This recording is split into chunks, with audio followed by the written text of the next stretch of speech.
Coming to you not quite live from Peanut S Studios. We're Bad Idea Records production. I'm Sascha Saintevic. With me, as always, is Briano Hawk. Briano, say hello. What's up? All right, say what's up. Yeah, I'm a little lost. We haven't done this in a while, and we've been grieving. 2016 has been a very dark, tragic year for music. Just in the first month, we lost Lemmy, and then we lost David Bowie. Yeah. Then we lost Hans Gruber. Who? Exactly. Yeah. You didn't watch Die Hard? No. Oh, yes, I know. Yippee-ki-yay, motherfucker. He's not a musician. It's still a sad day for all around. I suppose. Yeah, I'm just waiting to see who goes next. It's appropriate talking about the death of things. I think we're very much defined, at least in our generation, by a single event that I will still claim changed the music industry for all of us. That's Napster. Oh, the start of Napster and the end of Napster. Before we get into like really details of it, do you remember 1999? Do you remember dial-up modems? Oh yes. When all of this started with the whole like dun dun dun dun dun. You got mail. Goodbye. What we had to deal with, and the reason why I bring all this up is like when Napster came about, most people did not really know what MP3 was, because I remember like the news would like have to explain MP3s to people. Yeah, file sharing, peer-to-peer, have this thing called a MP3 format, which then you can put in your computer, and from there you can create sharing softwares which can be distributed from one computer to the other. Isn't this fascinating? To people who were born like 2000 and later, that sort of a conversation seems really asinine and stupid. But in 1999, when Napster came out, it was a big deal. Oh, yeah. Napster changed the way the music industry works.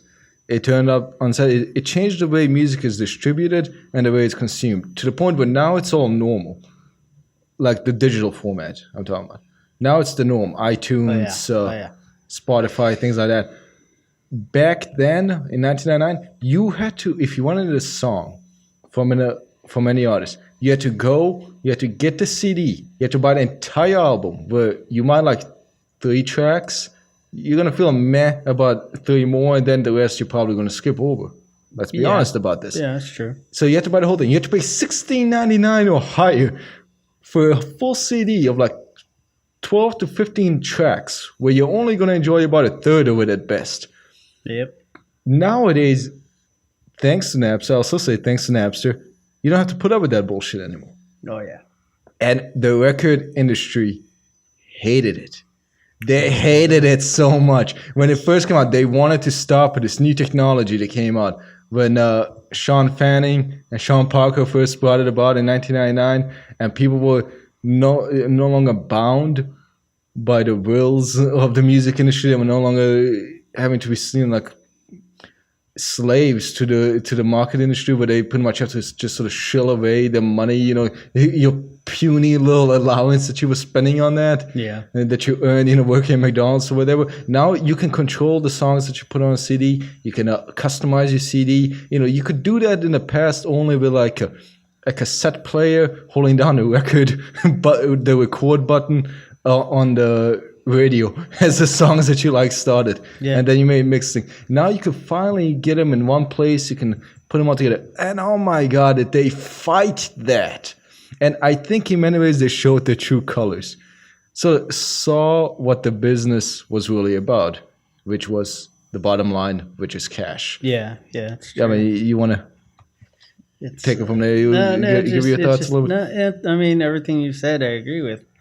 It's sad how much the music business relies on the artist to put out the songs that they put out, and how much the music industry rips those artists off.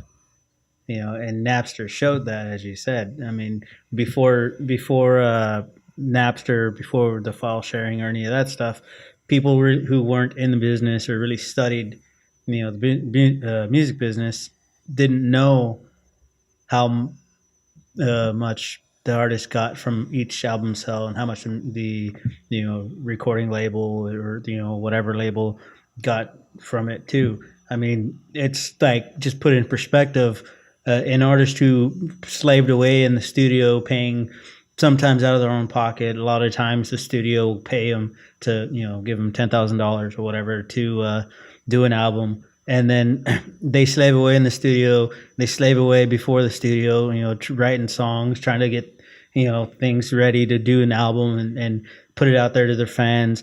And then, after, 100 hours plus of wasting their time, in a sense, to do the recording and make sure it sounds good, they get shipped off to recording industry people, and they say, oh, well, I don't like that song. We're going to redo that one, rewrite it.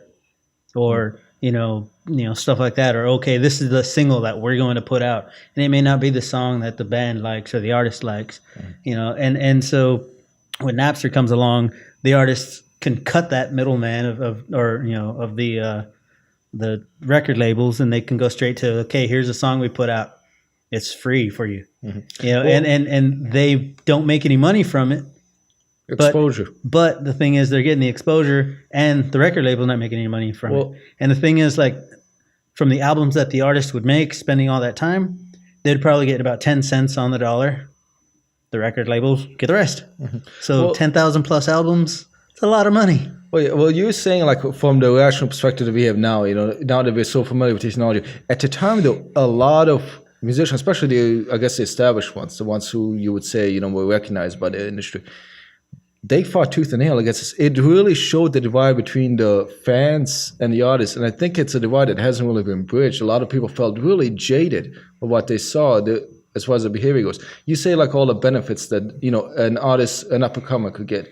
Many of them, use social media today to that extent, which was also, largely revolutionized through this process. But MySpace. Yeah, MySpace. Check us out on MySpace. You won't find us.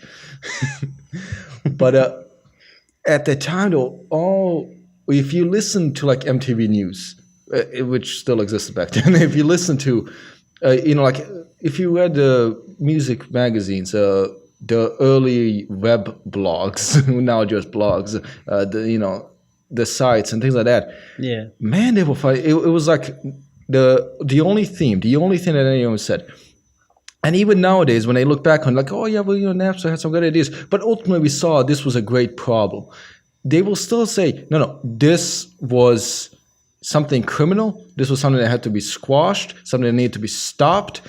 And they did a really stupid thing, but they turned in a way against the fans. Think of it this way: I'm going to bring them up. Metallica, the little Danish son of a bitch, Lars Ulrich. when he went against him, he didn't just want to sue Napster. He brought a whole set of lists. He wanted them to kick and some users did get banned. The ones that use, like in the early days, they would sort of appease them from Napster. The ones that download the Metallica songs, although people will still argue that no, they didn't do it. No, fuck you. Yes, they did. I know that they did for a fact. Yeah. But they were going after the fans, and it's like they really wanted you to hate them, to really see them as a bunch of money-grubbing assholes, which is why I loved they made, like, those little cartoons at the time of, like, him and what's the guy got burned. Yeah, James. Yeah, they would do is like we're Metallica, man. Like, you think that we owe you something? We owe you nothing. We're gonna sue you for this. And it's like, Napster bad. I love those cartoons. They took forever to freaking launch because dial-up. Yeah, but once you saw them, they were worth checking out. Yeah. But it created this device. So yeah, you talk about, like, all the things, like the way musicians could have benefited if they had worked with this new technology. Like, you can say, if you want to say, okay, well, the way Napster went about, just sort of unabridged piracy, sort of anarchy in the way it was handled, and someone needed to come in and confine it a little. That's one thing, one perspective on it. We can argue back and forth on that. But but the way they went about it was like this full-on assault of, we're attacked, you're thieves, you're bad, how dare you listen to anything I produce without paying a penny for it, how dare you bow down before me and my talent and the things I give you. Give me the $16.99 for the 2 songs you're gonna like, and the rest you're gonna skip over, because let's face it, I just made those as filler. Really, the only thing we're listening to are the tracks I gave out to the radio anyway. Yeah, which you can record on your cassette player. Yeah, and I'm like, the way it was handled was so Georgia, because look, you and I both come from, I'm not gonna say we weren't poor, but lower working class income families, working class families. Yeah, you know, we didn't have money to spend on concerts all the time. We couldn't go to the shows, which is where they make a lot of, their money. Merchandise. We'd save up our money to buy a T-shirt that we wanted from a band, or even to buy the CDs itself, or anything like that. But this Napster gave fans like us a means to find the bands that we like, to find exposure. And a lot of times, whatever songs I got online, I had already had the CD and it was too scratched up, and I couldn't spend the money to replace it. Yeah. Because once you listen to it over a long period of time, that thing doesn't last forever. Oh, yeah. Yeah. So I want to replace the collection that I had, and I often went ahead and I bought the CDs anyway, because it's not the same. Sometimes I want the artwork and I want anything else that goes with it. But if I already sample it and I like it, and I know I'm gonna like it. If I see and it's crap, no, I'm not gonna buy this stupid thing. Yeah. But to me, that's just knowing what it is you want. But the way the band about it, do you think that it was they were just blinded by the money, which is why they went after the fans, which was the stupidest way they could have gone about? It's I know we're ranting, or you're ranting right now about Metallica, and it wasn't just Metallica who it was did also it. Dr. Dre. No. But I mean, it wasn't just Metallica and Dre. It was a whole even list, bands that I liked. A whole list of bands who were they're against it, and there's also bands who are for it, and they're really about the band experience of getting it to the fans, and that's what we're doing it for. We're making this just for you guys, so you guys can take it. Foo Fighters, whatever. And the people who actually led that charge was Limp Bizkit. Surprisingly, I have to give it up for Limp Bizkit, which is the only time you'll hear me say that. Yeah, so Limp Bizkit led that charge. I mean, Korn was with it too, and stuff like that. Radiohead puts out free albums on websites and stuff still, I think. But a thing is like Metallica is the most known to do that in a sense, because they were the forefront of in your face saying, these people should be banned, they should whatever, blah blah blah. You guys are taking our money or livelihood and blah blah blah. I don't ever pay for Metallica album because I don't listen to Metallica. They were the worst freaking band ever. I've stated it before. They just suck. I'm not talking about them personally, although I am. I'm talking about their music. It's way too, long-winded, and it's just stupid. And I can't believe people actually like this stupid-ass band. Okay, staying on topic, we can do a whole episode on just our hatred for Metallica alone, even without Napster. I think the funniest thing I ever heard was somebody saying the thing that got pissed off was that of the upcoming Saint Anger CD, though it was things that were leaked on there that they got a little pissed off about. Someone said they should be flattered that anybody was willing to listen to Saint Anger even for free. Because even Metallica fans, it's a piece of shit album. Is. But just sticking to the principle, when Sean Parker said, one of the founders of it, with Sean Fanning, a bunch of Seans in there, when he said that it was it seems a bit ironic that it was heavy rock musicians and gangster rappers who were going against this whole theft, the stealing, criminal. The people who made a living, got famous, made a name for themselves by pretending, emphasis on pretending to be criminals, pretending to be all about that criminal thug life, they're pretending to be all about the anti-establishment. I'm against consumerism. I'm against this. Just Metallica, but you can put a bunch of other bands who, when they weren't big in the 80s, were all like, yeah, you know what, film our shows, you know, small little venues that we did, you know, distribute those tapes all over the place. They were saying, no, it's not the same thing. Here's what the difference was. The difference was that when you do it as an MP3 in a peer-to-peer file sharing, it's a lot faster and distributed, and it's distributed a lot quicker into people's homes, into people's speakers. You can't do that with a VHS tape in the 1980s. Now, I'm pretty damn sure if you could have done it in the 1980s with VHS when they were all small, they would have been further. Which is why you had that divide of like the smaller bands that weren't that big. The ones who may have been a little more experimental with the sounds that wouldn't get exposure anyway. They were all about, this is a great idea.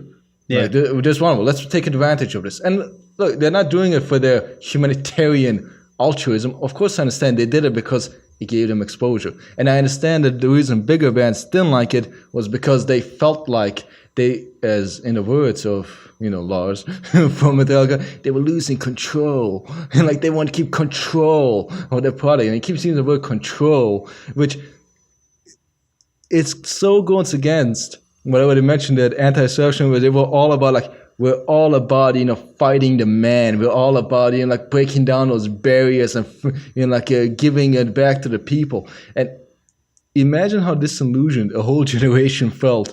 You know, you got teenagers, you're angsty, you don't really have an outlet, you can't express yourself too well. Yeah. And music is your voice. It's what you turn to, and these people are saying things like, you know, don't bow down, don't do what people tell you to do. Yeah. You know, like be yourself, be unique, you know, free liberty in a way. Yeah. Like it's liberating to hear that. But then these same people who are saying that, who you see idolize, are telling you, you are a criminal for doing exactly what they told you to do. Yeah, go against the establishment, which is the record label. It's funny that they did that. But like I was saying earlier, you know, when Napster came along, it took away from the record labels and how much money they were taking from it, because artists do make crap from what they make, you know, from what they put out. I mean, you know, they make, like I said, 10 cents on the dollar pretty much.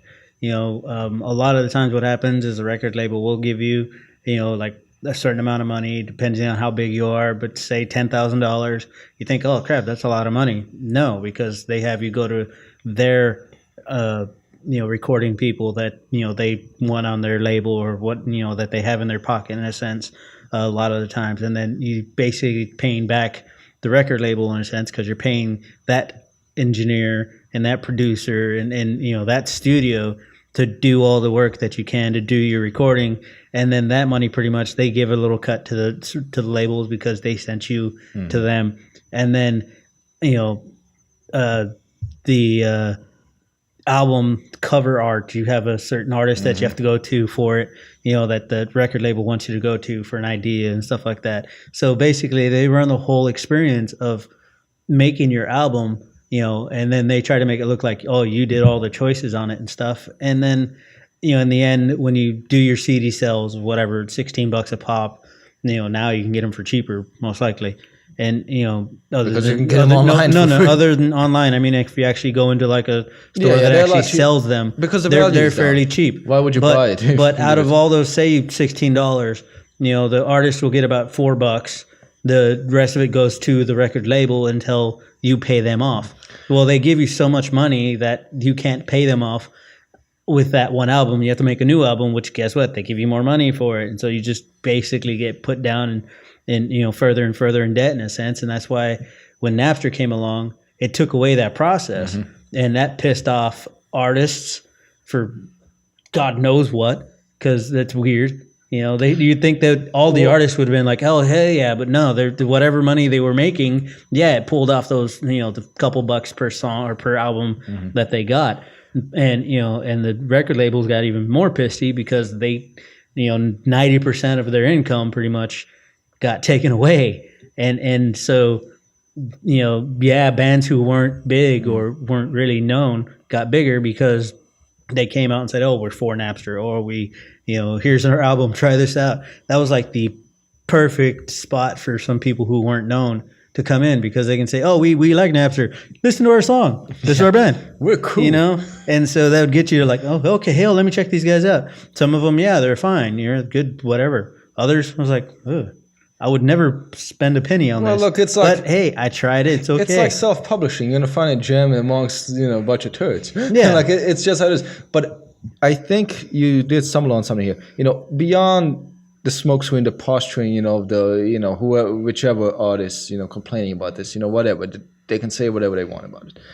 I think the record label, as you were touching on it, the main issue is you had a medium now to distribute music that they really didn't control. It was like these two punk kids and a couple, in a team with a couple of other kids who made something, and there was no way for them to claim ownership of this. Yeah. And they were, I can't say selling their merchandise, but they were giving away their merchandise that they felt, and they just saw the cash and the control moving. And like the record label usually does, whenever sort of any new technology comes around, they always go through this phase where they're like, it's like you do a cog into the machine and they're just like, it just comes to a grinding halt and they don't know what to do, so they go into panic mode. Like, kill it with fire. I don't know. Until it finally smooths out, and then like, oh, okay, Apple comes out with the iPod and iTunes. Yeah. And suddenly they're like, oh, okay, we can work with this because it's another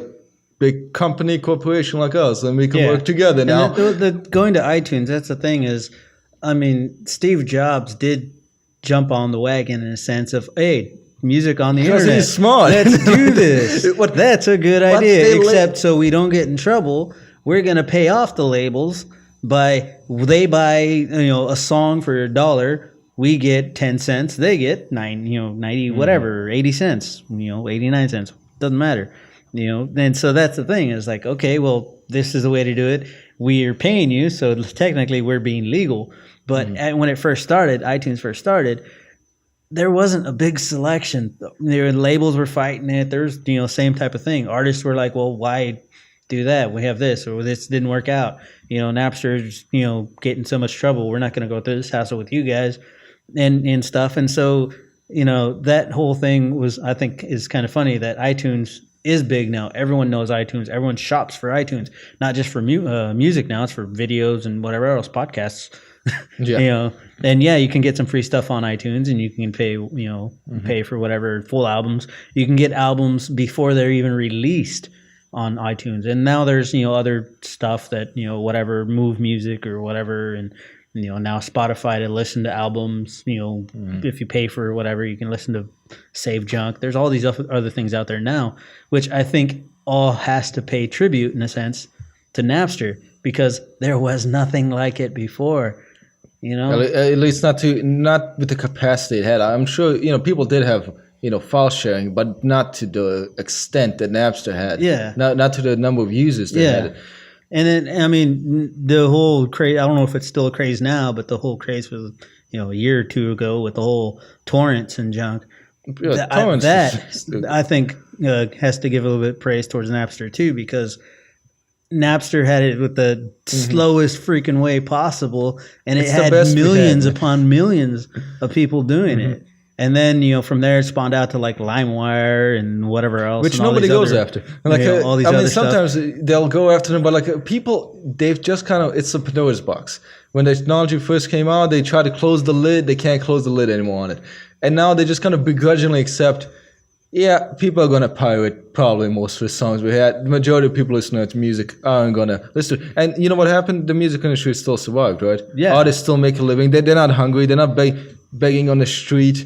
Well, it depends on the musician. But, I think some of them should be. Okay, maybe MC Hammer is somewhere. MC Hammer, he came back. He's not a musician anymore. He's a religious man. I think he was always a preacher. I think it was a preacher before he was a musician. I don't know on that one, but he's it's too legit. He's not a music guy anymore that I know of. I know he was never a financial advisor, or at least he probably never hired one apparently. Yeah. Like that's one thing I know about him. But I mean, but I'm saying like they still survived. So that big fight that they put on was a load of shit. Because right now we're living in a world where you can torrent any song you want for any reason. Fuck it, you can go on YouTube and listen to any song you want. Go to the lyrics videos. No one's getting paid for that. That's not one of those stupid Vivo songs or anything else. Like anyone could upload. I mean, that's the thing is like with YouTube. Yeah, you can see videos, old videos, new videos. Right. People are putting out things. People And are the getting discovered industry through there. is But still there. It hasn't died. They do. Every once in a while, if there's enough complaints or if They'll artist take it or whatever complains, they can pull it down. And And then, 6 more will upload. And then what happens is someone already took the Someone link copied to it, copied it, put it up under another thing, so it stays there. Try to stop it. As they say, once it's on the internet, it doesn't go away. Has it stifled creativity for musicians? No. Has it stifled incentive for them to make money? No. Has it stopped them from making a living? No. What was the big fear then back in 1999, 2000? All the things that they said will happen if you allow this, which it's happened now. It's our reality. It's things that we grew up on have not happened. And let's get to the the meat of of what the issue is about for the other side. The whole it's copyright infringement. I have a right to that. Yeah. Do you think that it makes sense to have a copyright on things that are essentially intangible? Like, because your artistic creativity isn't a thing. That's not the weird thing about that. That whole rule, the copyright infringements, and then all that stuff. That is weird how they get away with doing that. I mean, I agree with some of the stuff. Like I mean, I would like to be protected, with songs I've made and stuff like that. If I say, oh well, I have proof that I did it. I got the trademark on it, or I got the copyrights for it and whatever. If you use it and I want to be a dick, I can get money from it. I can sue you for it, whatever. I think that's cool and all, but how in the hell did they pull that off and get away with it and not get laughed out of the legal systems with that? Because I think this was a new technology and was sort of unprecedented. This sort of set the standard for a while. No, the thing is, it's always been like that since the music started. Like there's been like copyright things that you have to do, intellectual properties and stuff. And that's like, if you do something and you have it published or you have a copyright on it, no one can do anything with it without paying you for 70 years plus life. Well, so when you die, 70 years after you die, you can still get paid for it. But it's not weird. It's not well defined either. If I do a painting and someone takes a picture of my painting and turns it into a poster and then distributes it on the internet, do I have copyright? Because there are people making posters from all sorts of paintings. Yeah, but they have to pay for it. Well, I mean, no. There are people making posters of things that they haven't taken a picture of. And many of them go to coordinated fighters sometimes, but a lot of artists, it's just not worth the hassle. Yeah. A lot of times you might lose anyway. That's the thing is a lot of the times. So I'm saying like it's not set in stone. That's the thing is for the smaller ones, not the more famous ones or the ones who actually have money. It is more of a hassle to go through the whole, legal system because of the fact that it's going to cost you more than what you actually get back. And so, there's that whole thing. But there is a rule that I've seen, or a law, and I don't know if it's a law, but there's a rule of the one use thing. If you have a song, you bought a song, you paid for that song. Yeah. You have every right to do whatever you want with that song because you paid for the right for that song. The physical copy. But if you try to sell it, you'll get in trouble. But what if you get away? How did Napster get in trouble? Because they didn't sell anything. They gave it all away. And they did pay for some of the stuff. Yeah, some of it they didn't get paid for or whatever, but how did they get a hold of the songs and the leaked things in the first place? Someone had it, so someone owned it, right? Well, here's the thing about Napster. A lot of people, I think, and this is a mistake that the labels and the musicians made, they thought that the people in Napster, the programmers, had like a whole set of like copies of things. It was file sharing. Yeah. Anybody could upload something to Napster. Yes.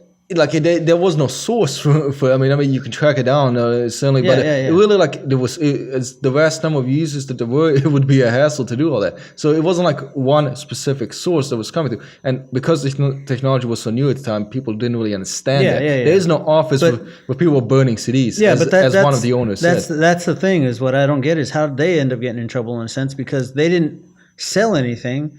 They didn't own anything in a sense. They didn't make money off the music itself. And so they got in trouble. They got sued. They did whatever. That's what they tried to argue. It became the end of Napster because of Metallica.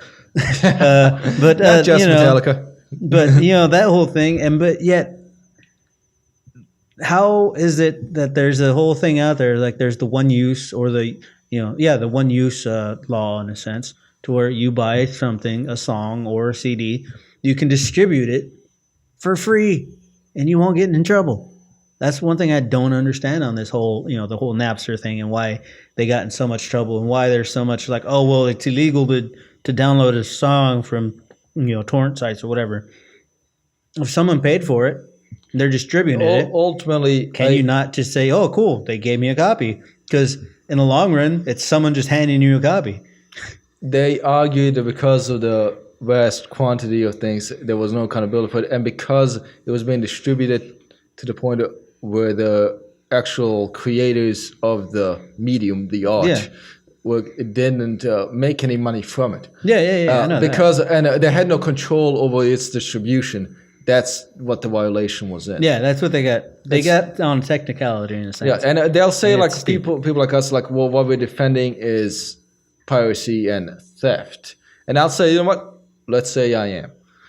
Yeah. And my position still stands. You know what happened ultimately?